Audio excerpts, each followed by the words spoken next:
Welcome to St Andrews Links. My name's Steve North. I am the Director of Instruction here at the St Andrews Links Golf Academy. Now, as you can see, we're here in blustery conditions in January of our open year 2015. We're about to put a series of video diaries together to show you what we do behind the scenes at the home of golf.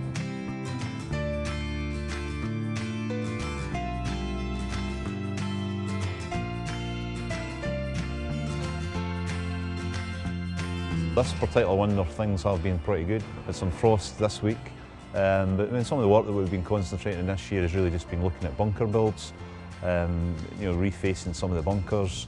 We've obviously got to look at the infrastructure and then how we get spectators around the golf course in July, so we've been looking at a lot of the walkway areas as well and widening out a lot of areas just so we can get people around the golf course safely.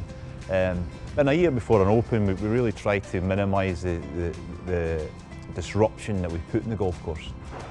So there's not a lot of turf work that goes on the actual playing surfaces, and it's all about just really sort of fine-tuning and keeping the golf course in as good as nick as we possibly can, so that we're in a good place come the spring to really start pushing things to the way that we want them to go.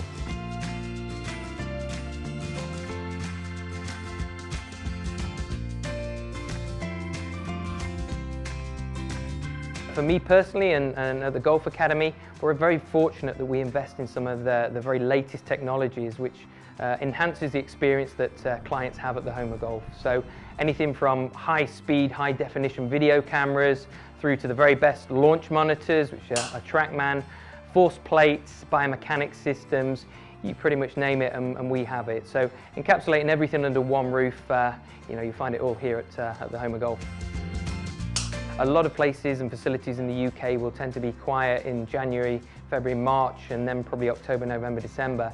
We're very lucky that in the town we have the university and we have a lot of beginners going all the way through to their elite teams that we take care of. We also do a lot of work with the Scottish Golf Union as well. So a lot of that development work is kind of in the winter months. So we tend to pick those guys up in September and run all the way through to April. By that time, of course, we've had the crossover. The season's now kicked in, and of course through April all the way through into October time, we're then busy with people who are coming to the town. I've been coaching here for 7 years. I've been very fortunate to take on some good players.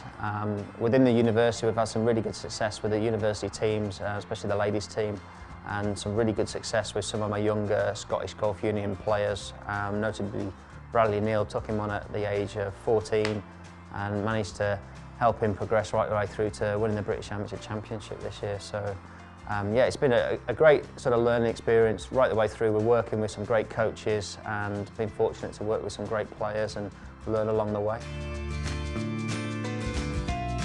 We're quite lucky we get Colin Montgomery and guys like Stephen Gallagher coming in fairly regularly. Obviously, down to beginners as well, and that's good. You also get to see a wide range of golfers and just try and help them all as much as possible. When you come in the morning, especially on a nice morning, you do realise where you are, and it's a big kind of privilege and a big honour to actually just be able to work here and say that this is my workplace,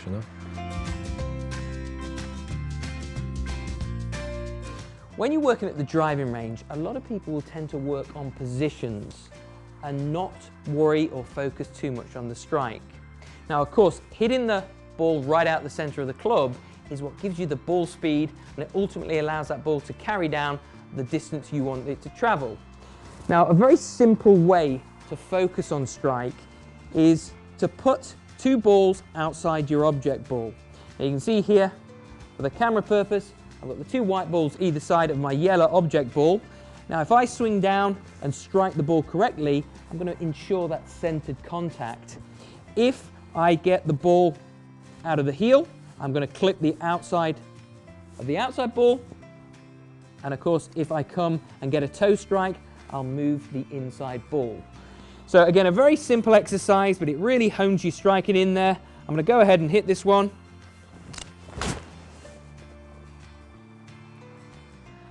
And you can see I've not disturbed either of those two outside balls. I've got a centered contact, and of course that's gone the correct distance that I need it to travel.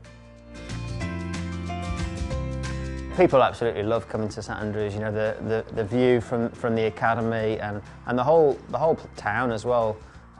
Almost every golf course that you're on, you know, you get spectacular views of the town or out onto the sea, and obviously looking right the way through to the old course. So it is a great place to come and visit.